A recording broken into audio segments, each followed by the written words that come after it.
এইবার বাসায় যে পরিমাণের মরিচ গাছ লাগাইছে বাসায়, যে আর মরিচ কিনে খাইতে হবে না, অনেকগুলা গাছ, আর গাছটা ভরে ভরে মরিচ ধরছে। আর করল্লার কেজি তো 100 টাকা, যেটা এত তিতা জিনিসের দামও যে এত হবে, যে তাও আমাদের বাসায় করল্লা গাছ আছে, অনেকগুলো করল্লার ফুল আসছে, ধরবে। আর ভেন্ডির কেজি কিছুদিন আগে 200 টাকা ছিল, এখন হয়েছে 80 টাকা, যেটা আমি দেখলাম। আর বেগুনও খুবই কম দাম।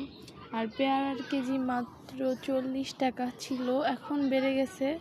আর আমাদের বাসার পেয়ারা গাছের কথা বলবো কি, এটার প্রত্যেকটা ডাল ভরা পেয়ারা আর পেয়ারা। 2টা পেয়ারা গাছ আছে, একটা প্রথমটা হচ্ছে একটা লাল সাদা থাকতে হচ্ছে, মানে ছোটো থাকতে সাদা, হালকা পেকে গেলে হচ্ছে একটু লাল লাল, আর একদম পুরো পেকে গেলে অনেক লাল, মানে